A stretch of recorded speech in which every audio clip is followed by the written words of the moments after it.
El director de orquesta más exigente y prestigioso de la ciudad estaba a punto de cancelar la sinfonía de su vida, convencido de que la perfección humana no existía, hasta que un hombre sin techo, con las manos cubiertas de mugre y cicatrices, le demostró en un callejón oscuro que estaba totalmente equivocado.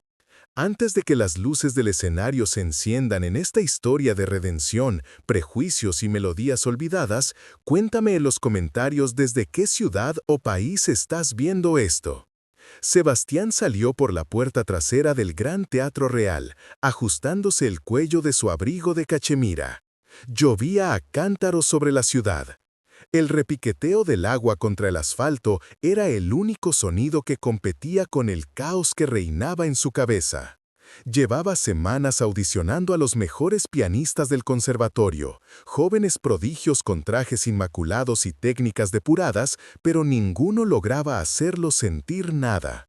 Para Sebastián, la música se había convertido en una matemática fría. Su corazón, roto por una tragedia personal años atrás, se había vuelto incapaz de conmoverse. El chofer abrió la puerta de la limusina, esperando que el maestro subiera para refugiarse del frío. Pero Sebastián no se movió. Se quedó paralizado, con un pie en el estribo y la mirada perdida hacia el callejón donde se amontonaban los decorados viejos y la basura del teatro. Entre el ruido de los truenos, escuchó algo imposible. Era un piano. No cualquier piano, sino el viejo Steinway desafinado que habían sacado esa mañana para que el camión de la basura se lo llevara. Y lo que sonaba no eran notas al azar. Era el nocturno en do sostenido menor, pero tocado con una intensidad y una tristeza tan profundas que a Sebastián se le hizo un nudo en la garganta. Caminó hacia la oscuridad del callejón, ignorando la lluvia que empapaba sus zapatos de diseño. Allí, sentado sobre una caja de frutas podrida frente al instrumento abandonado, había un bulto de trapos sucios. Era un vagabundo. Su cabello era una maraña gris y su ropa olía a humedad y olvido. El hombre temblaba de frío, pero sus manos, volaban sobre las teclas con una delicadeza divina. Sebastián se quedó helado. Aquel hombre, a quien la sociedad ni siquiera miraría a los ojos, estaba tocando la pieza maldita, esa partitura compleja que Sebastián creía que nadie podía interpretar con el alma. El director sintió que el aire le faltaba. Por primera vez en años, una lágrima se mezcló con la lluvia en su mejilla.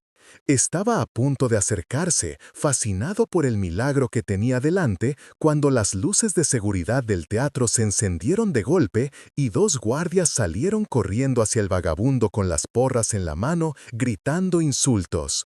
Sebastián no sabía aún que aquel indígena no era un simple aficionado y que defenderlo esa noche desataría una guerra contra la élite que cambiaría su destino para siempre.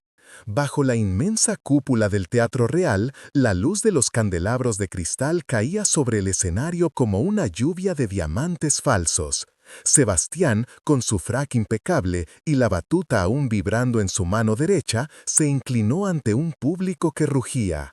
La élite de la ciudad estaba allí, de pie, aplaudiendo con una ferocidad que a él siempre le sonaba hueca, casi mecánica. Para el mundo, él era el dios de la música clásica, el hombre que convertía el silencio en oro. Pero mientras las flores caían a sus pies, Sebastián sentía que el aire en sus pulmones se volvía cada vez más pesado, como si estuviera ahogándose en medio de tanta adoración. Minutos después, el silencio de su camerino cayó sobre él como una losa.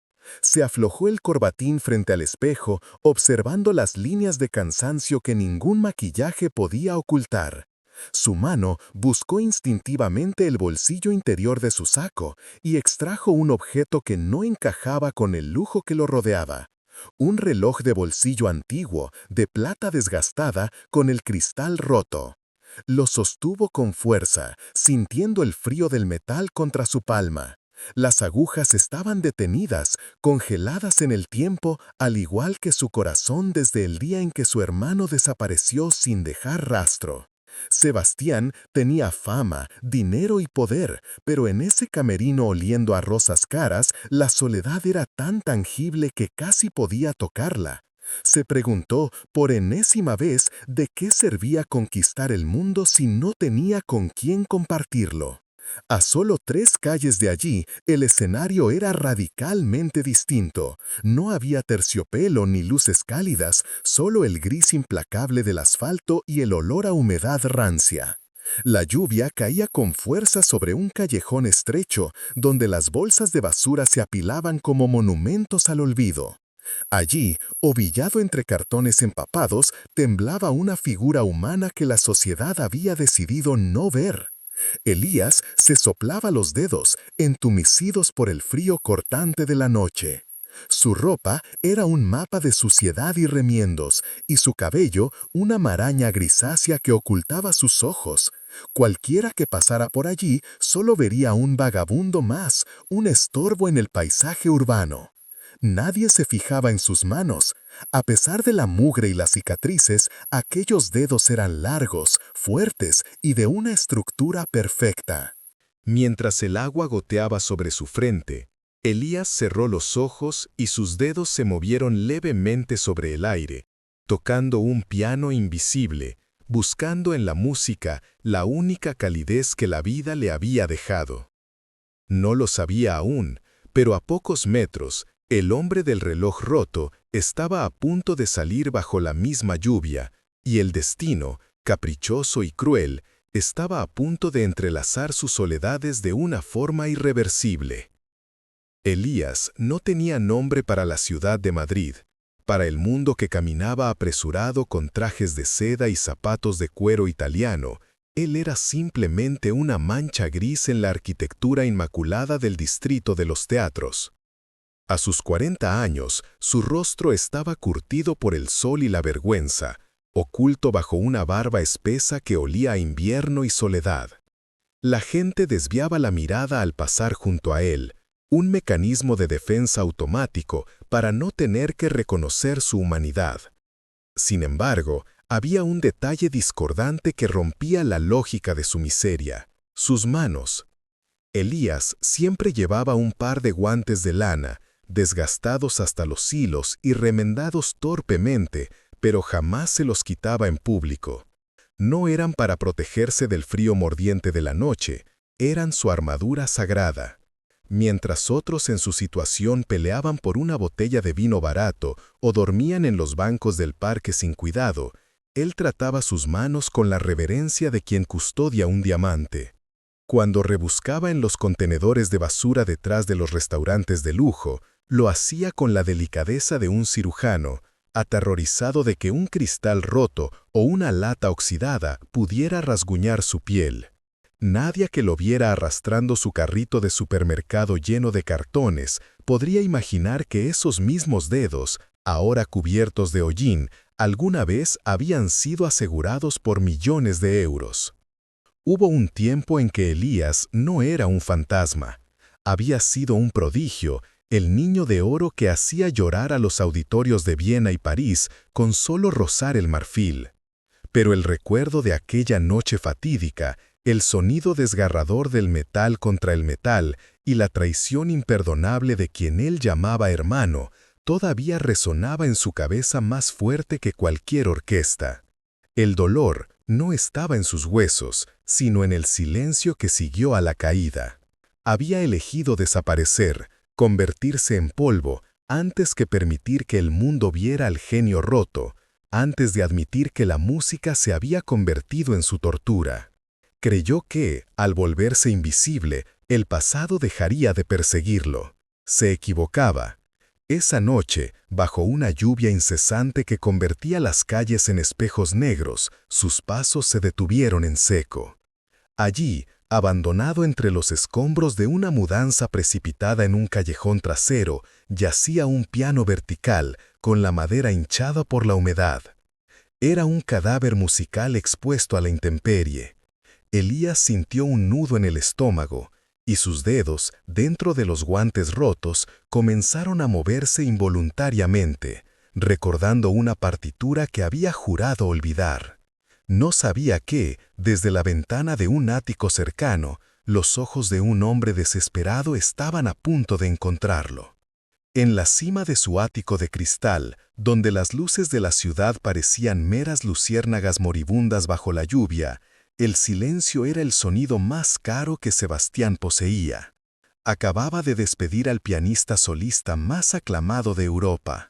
No hubo gritos, solo una sentencia fría y cortante, dicha con la misma precisión con la que movía su batuta. «Tienes técnica, muchacho, pero tocas como si nunca te hubieran roto el corazón. Vete». Sebastián se sirvió una copa de vino que costaba más que el sueldo anual de un obrero, pero el líquido le supo a ceniza. Se acercó al ventanal. Su reflejo le devolvió la imagen de un hombre impecable, traje a medida, postura rígida, mirada de hielo. El mundo lo llamaba maestro, genio, el rey de la acústica. Nadie sabía que el rey vivía en un mausoleo. Dejó la copa sobre la mesa de caoba y se sentó frente a su propio piano, un monstruo negro de cola que brillaba bajo la luz tenue. Sus manos, aseguradas en millones de dólares, flotaron sobre las teclas. Cerró los ojos y buscó esa melodía maldita, el nocturno inconcluso. Sus dedos acariciaron las notas. La ejecución era perfecta, matemáticamente divina, y sin embargo, vacía. Sebastián golpeó las teclas con frustración, generando un acorde disonante que resonó en la soledad de la sala como un grito ahogado. Le faltaba el dolor, le faltaba la suciedad de la vida real. Esa pieza había sido compuesta para ser tocada con sangre, no con técnica, y desde hacía 20 años solo una persona había logrado hacerla llorar de verdad. Pero esa persona era un fantasma, un recuerdo borroso que Sebastián había intentado enterrar bajo capas de éxito y aplausos falsos. Sintió un nudo en el pecho, esa vieja sensación de asfixia que ni todo el dinero del mundo podía aliviar. Necesitaba aire, necesitaba ruido, necesitaba escapar de la perfección estéril de su propia vida. Sin saber que el destino ya había movido sus hilos, Sebastián tomó su abrigo y salió hacia la noche lluviosa, buscando algo que no tenía nombre, sin sospechar que la respuesta a su tormento no estaba en los grandes teatros, sino escondida entre la basura que él tanto despreciaba. La tormenta no daba tregua esa noche. El cielo sobre el gran teatro de la ciudad parecía haberse roto, descargando una furia de agua que golpeaba los cristales como 1000 dedos acusadores. Para el mundo era solo mal tiempo. Para Elías era una sentencia de muerte si no encontraba refugio. Con el cuerpo temblando violentamente bajo sus harapos empapados, Elías forzó una puerta de servicio en el área de carga que alguien había olvidado cerrar. El aire interior olía a madera vieja, resina y terciopelo olvidado. No buscaba robar, ni siquiera buscaba calor. Solo quería que el agua dejara de dolerle en los huesos. Se arrastró hacia la oscuridad del almacén, entre cajas de utilería y decorados de óperas pasadas, intentando hacerse invisible, pequeño, inexistente. Y entonces lo vio. En un rincón penumbroso, apartado como un leproso, descansaba un piano de gran cola cubierto por una lona gris. Estaba marcado con una etiqueta roja de descarte. Era una bestia herida, igual que él. Una fuerza invisible, más poderosa que el hambre o el frío, tiró de Elías hacia el instrumento. Sus manos, cubiertas de mugre, callos y cicatrices de la calle, empezaron a arder. Se quitó los guantes raídos con una lentitud ceremonial, revelando unos dedos largos que, a pesar de la suciedad, conservaban una elegancia aristocrática. Sabía que no debía. Sabía que si lo encontraban, lo echarían a patadas o llamarían a la policía. Pero el silencio del piano le gritaba más fuerte que la tormenta exterior. 2 pisos más arriba, Sebastián caminaba por los pasillos desiertos del teatro. El ensayo había sido un fracaso absoluto. Sus músicos eran técnicamente perfectos, pero emocionalmente estériles. Sentía un nudo en el pecho, esa asfixia familiar de quien busca el alma en el arte y solo encuentra mecánica. Se detuvo un momento, ajustándose el cuello de su camisa, pensando que la verdadera música había muerto años atrás. Abajo, en la soledad del almacén, Elías dejó caer las manos. No fue un tanteo tímido, fue una explosión. El primer acorde, oscuro y complejo, rompió el aire viciado del depósito. Elías cerró los ojos y por primera vez en años la lluvia desapareció. Sus dedos sucios acariciaron las teclas de marfil con una ternura desesperada, arrancando al instrumento moribundo una melodía que sonaba a llanto y a redención. Arriba, Sebastián se quedó paralizado. Su respiración se detuvo. Ese sonido, esa técnica, imposible que mezclaba la rabia con la dulzura, no podía ser una grabación. El eco subía por los conductos de ventilación como un fantasma. El director giró sobre sus talones y corrió hacia la escalera de servicio, guiado por una música que creía extinta, sin saber que el maestro que buscaba olía a basura y miedo. 30 virtuosos, 30 egresados de los conservatorios más prestigiosos de Europa habían intentado tocar el nocturno inacabado esa tarde, y 30 veces Sebastián había sentido lo mismo. Nada, solo técnica vacía, dedos rápidos que golpeaban las teclas sin entender que aquella partitura no pedía velocidad, sino sangre. Frustrado, el director se encerró en su oficina, masajeándose las sienes, convencido de que la música había muerto con su propia esperanza. Fue entonces cuando sucedió. Abajo, en la penumbra del escenario ya vacío, Elías se acercó al piano de cola que los técnicos estaban cubriendo. Nadie le prestó atención, para ellos solo era una sombra sucia que se había colado, un error del sistema de seguridad. El vagabundo extendió sus manos, esas manos llenas de mugre, callos y temblores, y las posó sobre el marfil inmaculado. El primer acorde no sonó, estalló. No fue un sonido limpio, fue un grito ahogado que subió por las vigas del teatro, atravesó las paredes insonorizadas y se clavó directamente en el pecho de Sebastián. En su oficina, el director se quedó helado. La copa de whisky resbaló de sus dedos, estrellándose contra el suelo, pero él ni siquiera escuchó el cristal romperse. Solo escuchaba aquello, una melodía que conocía mejor que su propio nombre, tocada con una desesperación que ningún académico podría imitar. Era el sonido de alguien que lo ha perdido todo, el sonido de la lluvia cayendo sobre una tumba. Sebastián corrió, salió de su despacho y bajó las escaleras de mármol como un poseído, con el corazón golpeándole las costillas. A medida que se acercaba al escenario, la música se volvía más densa, más asfixiante.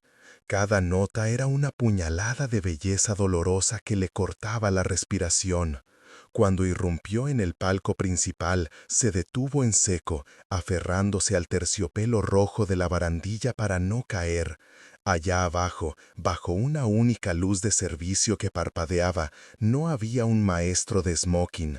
Había un hombre encorvado, vestido con harapos que olían a calle y soledad. Pero sus manos, Dios mío, sus manos volaban sobre el teclado con una violencia y una ternura que Sebastián no había visto en 20 años. El director sintió que las piernas le fallaban. Las lágrimas, esas que no había derramado ni en el funeral de su esposa, empezaron a quemarle los ojos. No podía verle la cara, oculta bajo una melena enmarañada y gris, pero el alma de esa música era inconfundible. Sebastián quiso gritar, quiso ordenar que parara, pero la voz se le murió en la garganta. Ese vagabundo no solo estaba tocando la pieza imposible, estaba tocando la herida abierta que Sebastián llevaba escondiendo toda su vida. Y por primera vez, el gran maestro tuvo miedo de descubrir quién estaba realmente detrás de esos harapos. La última nota aún flotaba en el aire, un hilo de oro invisible que conectaba dos almas rotas, cuando un grito desgarró el silencio como un disparo. ¡Seguridad! ¡Saquen a esta inmundicia de aquí ahora mismo! El encanto se hizo pedazos. Elías dio un salto violento en la banqueta, como si el piano hubiera quemado sus dedos. Sus manos, que segundos antes parecían alas capaces de rozar el cielo, volvieron a ser garras sucias y temblorosas. Se encogió sobre sí mismo, curvando la espalda en un arco defensivo, esperando un golpe que su memoria muscular conocía demasiado bien. La transformación fue instantánea y dolorosa. El genio desapareció y solo quedó el vagabundo aterrado. Desde la penumbra del pasillo lateral emergió Julián. El subdirector del teatro caminaba con zancadas furiosas, su traje italiano impecable contrastando cruelmente con los harapos del hombre sentado al piano. Detrás de él, dos guardias de seguridad con uniformes oscuros avanzaban con la eficiencia ciega de los depredadores. Sebastián quiso gritar, quiso interponerse, pero su cuerpo no respondió.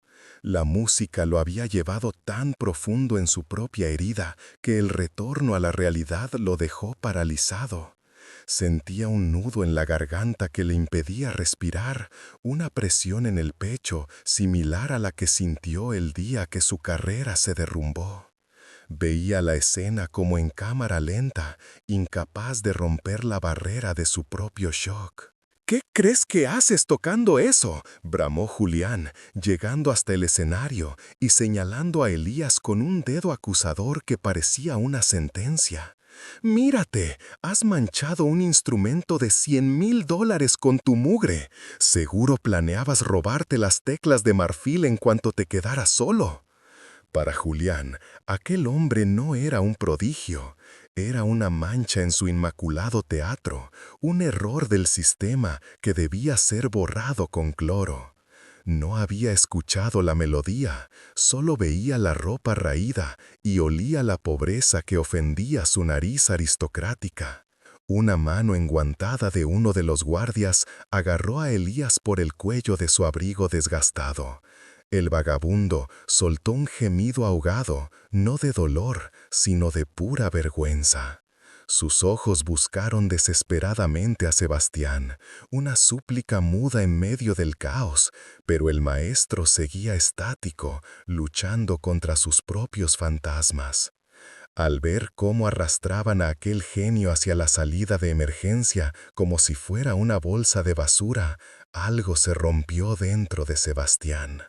No era solo un intruso al que expulsaban, se estaban llevando la única respuesta que la vida le había ofrecido en 10 años. La puerta de metal estaba a punto de cerrarse, y con ella la posibilidad de su propia redención.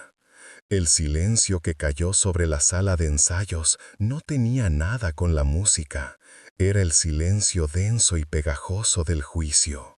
Julián, el primer violín, alzó la voz con una teatralidad ensayada, señalando con su arco hacia el rincón donde Elías intentaba hacerse invisible. «¡Falta mi cartera!», gritó Julián, con los ojos inyectados en una falsa indignación. Y todos sabemos quién es la única persona que no pertenece aquí. La acusación golpeó a Elías más fuerte que cualquier golpe físico. Antes de que Sebastián pudiera intervenir, 2 guardias de seguridad, alertados por los gritos, sujetaron al vagabundo. La escena fue grotesca, manos enguantadas rebuscando con asco entre los harapos de Elías, sacudiendo su viejo abrigo como si fuera basura contaminada. El olor a humedad y calle que Elías había intentado ocultar con dignidad se convirtió en el centro de las burlas. Elías no se resistió, no gritó su inocencia, simplemente bajó la cabeza, mirando esas manos suyas, las mismas que horas antes habían arrancado melodías celestiales de un piano desafinado, ahora temblando de vergüenza. Aceptaba el castigo como un perro viejo acepta la lluvia. La costumbre de la injusticia le había robado la voz. «Aquí está», exclamó Julián triunfante, sacando su propia cartera de cuero del bolsillo roto del abrigo de Elías, donde él mismo la había deslizado minutos antes con la destreza de un carterista. Un murmullo de repulsión recorrió a los músicos. Las miradas de la orquesta, antes curiosas, se tornaron en puñales de desprecio. Sebastián sintió que el aire le faltaba. Sabía que era una trampa, tenía que serlo, pero la evidencia física y la presión de 100 ojos elitistas clavados en su nuca lo paralizaron. Si lo defendía ahora, contra la prueba, perdería a la orquesta para siempre. Sebastián apretó los puños hasta que los nudillos se pusieron blancos. La impotencia le quemaba la garganta. «Sáquenlo de aquí», ordenó Sebastián con voz ronca, no para castigar a Elías, sino para salvarlo de la policía que alguien ya amenazaba con llamar. Elías se dejó arrastrar hacia la salida, con la espalda encorvada bajo el peso de una culpa que no era suya. Al cruzar la puerta, sus ojos se encontraron con los del director por un segundo. No había odio en ellos, solo una tristeza infinita y resignada que le partió el alma a Sebastián. La puerta se cerró con un golpe seco, dejando al maestro solo en el podio, rodeado de músicos perfectos, pero con el corazón lleno de una oscuridad repentina. Sebastián no lo sabía aún, pero ese acto de cobardía le costaría mucho más que su reputación. El silencio en la mansión de Sebastián pesaba más que cualquier sinfonía inacabada. Eran las 3 de la madrugada y el director de orquesta, envuelto en una bata de seda que no lograba calentarle el alma, caminaba de un lado a otro frente a su escritorio. Las acusaciones del consejo resonaban en su cabeza: ladrón, intruso, peligroso. Pero sus oídos, entrenados para detectar la más mínima disonancia, le decían que algo en la historia oficial desafinaba. Con un suspiro que pareció agotar el aire de la habitación, abrió su ordenador y accedió al servidor de seguridad. Sus dedos temblaban ligeramente al hacer clic en el archivo rotulado «Salón principal, 22 p.m». La pantalla iluminó su rostro cansado con un resplandor azulado. En el video, la figura encorvada de Elías entró en el encuadre. Sebastián contuvo el aliento, esperando ver el momento del robo que todos denunciaban. Pero lo que vio le heló la sangre. Elías no se acercó a la vitrina de los trofeos de plata ni a los equipos de sonido de última generación. El vagabundo caminó directo hacia el viejo piano de cola, ese instrumento olvidado que nadie tocaba hacía años. Lo que sucedió a continuación hizo que a Sebastián se le formara un nudo en la garganta. Elías no se abalanzó sobre las teclas, se detuvo. Con una reverencia casi sagrada, bajó la manga de su abrigo raído, sucio de barro y miseria, y con una delicadeza infinita limpió el polvo de las teclas de marfil. No era el gesto de un vándalo, era el ritual de un devoto limpiando un altar. Sebastián acercó el rostro a la pantalla, sintiendo que el corazón le golpeaba las costillas como un tambor de guerra. Hizo zoom sobre las manos del vagabundo. A pesar de la mugre y las heridas del frío, la posición de los dedos era perfecta, una técnica que él conocía demasiado bien. Aumentó la imagen una vez más, enfocando el dorso de la mano derecha de Elías. La resolución granulada se aclaró lo suficiente para revelar una línea blanca, irregular, en forma de relámpago. El mundo de Sebastián se detuvo, el aire abandonó sus pulmones. Esa cicatriz, recordaba el día exacto en que se la hizo, cerrando la tapa del piano para proteger las partituras durante aquel incendio en el Conservatorio de Viena hace 20 años. Sebastián cayó hacia atrás en su silla, las lágrimas brotando sin previo aviso, quemándole las mejillas. No estaba viendo a un vagabundo anónimo. Aquel hombre sucio, al que la élite quería destruir, no era un extraño. Era Julián, su mentor, el genio que todos creían muerto, el hombre que le había enseñado que la música no se toca con las manos, sino con la herida. El director comprendió entonces que el destino no le había enviado un problema, sino un espejo. Y el miedo que sentía ahora no era por el robo, sino por la imperdonable culpa de no haberlo reconocido antes. El caos detrás del escenario olía a miedo y laca para el cabello.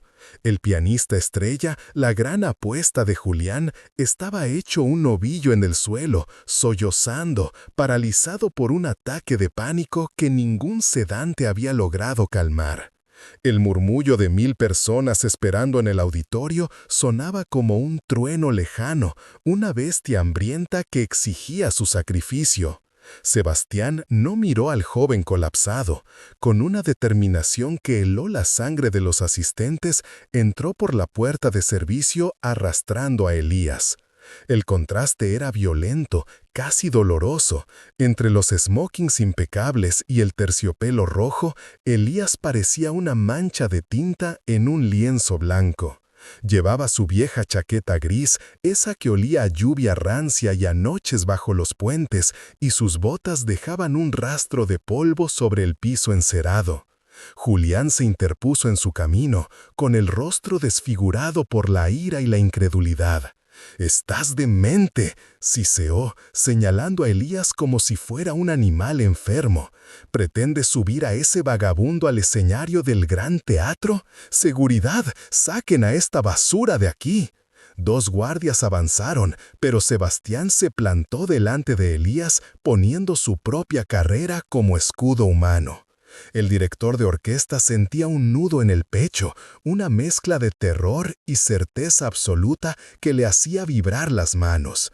«Si él no toca, se cancela la gala», dijo Sebastián con una voz peligrosamente tranquila que cortó el aire. «Y si lo hace y falla, te entrego mi puesto, mis acciones y mi batuta. Me iré de la música para siempre. Pero si él toca, tú te callas y escuchas». Julián se detuvo. La codicia brilló en sus ojos. Ver caer a Sebastián era su sueño dorado. Hizo un gesto despreciado a los guardias y se apartó. «Que suba, que el mundo vea cómo hundes tu legado por un mendigo». Sebastián empujó suavemente a Elías hacia la luz cegadora. Cuando el vagabundo cruzó el umbral y apareció en el escenario, el auditorio enmudeció. No fue un silencio de respeto, sino de shock. Cientos de rostros pálidos, cubiertos de joyas y prejuicios, observaron con horror al hombre sucio que caminaba con paso inseguro hacia el imponente Steinway de cola. Elías se sentó frente a las teclas. Sus manos, llenas de cicatrices y mugre, temblaban ligeramente sobre el marfil impoluto. Parecía un niño perdido en un palacio de cristal. Sebastián se inclinó desde el podio, ignorando los jadeos de indignación de la primera fila, y susurró algo que solo ellos dos escucharon. «No toques para ellos, Elías. Toca para que tu pasado te perdone». Elías cerró los ojos. El silencio se estiró hasta volverse insoportable, un hilo a punto de romperse. Y entonces levantó las manos. Cuando los dedos agrietados y sucios de Elías acariciaron la última tecla, el sonido no se extinguió simplemente. Quedó suspendido en el aire, vibrando en el pecho de las 1000 personas presentes como un fantasma que se niega a partir. Elías no había tocado el piano, había dejado que su alma sangrara sobre el marfil. Durante 10 segundos interminables nadie se movió. El silencio fue absoluto, una catedral de asombro construida sobre los prejuicios que acababan de derrumbarse. Entonces estalló. No fueron aplausos educados, fue un rugido, una tormenta humana. Hombres de smoking y mujeres con joyas se pusieron de pie, muchos con lágrimas corriendo por sus mejillas, incapaces de comprender cómo tanta belleza podía provenir de alguien que olía a lluvia rancia y soledad. Julián, desde las sombras del escenario, sintió que el suelo se abría bajo sus pies. Su plan de humillar al vagabundo se había convertido en su propia sentencia. Sebastián se acercó a él, no con furia, sino con una calma helada, la calma de quien finalmente ve la verdad. Le arrancó la carpeta de la dirección artística de las manos. No hicieron falta gritos, la mirada de desprecio del director y el gesto de señalarle la salida fueron suficientes. Julián, despojado de su arrogancia, se escabulló como una rata mientras la seguridad lo escoltaba fuera del recinto que ya no le pertenecía. Sebastián caminó hacia el centro del escenario. Ignoró el protocolo, ignoró la suciedad en la ropa de Elías y lo envolvió en un abrazo feroz. El público vio cómo el gran maestro lloraba sobre el hombro del indigente. Elías, temblando, pareció recuperar la estatura que la vida le había robado. Sebastián tomó el micrófono, su voz quebrada por la emoción pero firme como el acero. «Señoras y señores, perdónenme», dijo, mirando a la élite a los ojos. «Les dije que había traído a un mendigo para una lección de humildad. Les mentí. La humildad ha sido mía. El hombre que tienen delante no es un vagabundo». Sebastián levantó la mano de Elías, esa mano llena de cicatrices que acababa de tocar el cielo. Están ante Elías Vondel, el genio que desapareció hace 20 años. El verdadero maestro ha vuelto a casa. 6 meses pueden parecer un suspiro o una vida entera, dependiendo de qué lado de la ventana se mire. En el gran salón del Conservatorio Nacional, la luz del atardecer caía dorada sobre la madera pulida del piano, un Steinway que costaba más que todo el barrio donde Elías solía mendigar. Pero hoy, el hombre sentado frente a las teclas no temblaba de frío ni de hambre. Elías llevaba un traje de lino azul marino impecable. Su cabello, antes una maraña grisácea, ahora estaba peinado hacia atrás, revelando un rostro noble marcado por las cicatrices del tiempo. Sin embargo, lo que hipnotizaba a la sala llena de alumnos no era su ropa, sino sus manos. Esas mismas manos que meses atrás rebuscaban comida en la basura, ahora se deslizaban sobre el marfil con una elegancia aristocrática. Sebastián observaba desde el lateral del escenario. Sintió que el aire se le escapaba de los pulmones, pero por primera vez en años no era por ansiedad, era orgullo. Caminó lentamente hacia el instrumento y se sentó junto a su antiguo salvador. No hicieron falta palabras. El lenguaje entre ellos siempre había sido el silencio antes de la primera nota. Comenzaron a tocar. Era aquella pieza imposible, la misma que había resonado bajo la lluvia en el piano abandonado, pero ahora sonaba diferente. Ya no era un grito de desesperación, era un himno de victoria. Las 4 manos bailaban entrelazadas, llenando cada rincón del auditorio con una armonía que hacía que los estudiantes contuvieran el aire. Sebastián miró de reojo a Elías y vio una lágrima solitaria rodar por su mejilla limpia. En ese instante, el director comprendió la lección más importante de su carrera. El mundo había estado a punto de dejar morir a un genio solo porque su envoltorio estaba sucio. La sociedad, con sus trajes caros y sus prejuicios de acero, casi había aplastado el diamante porque estaba cubierto de barro. Cuando la última nota se desvaneció en el aire, dejando un eco vibrante en el pecho de todos los presentes, Sebastián se puso de pie y ofreció su mano a Elías. no como un superior a un subordinado, sino como un igual. Los aplausos estallaron como una tormenta, pero para ellos el ruido de fondo ya no importaba. Sebastián sonrió, sabiendo que su propia herida había sanado el día que decidió mirar más allá de la apariencia. A veces, la llave para salvar nuestra propia vida está en el bolsillo de quien menos esperamos. Y mientras la ovación continuaba, ambos supieron que la música, al final, siempre tiene la razón. El talento verdadero brilla, sin importar cuán oscura haya sido la noche.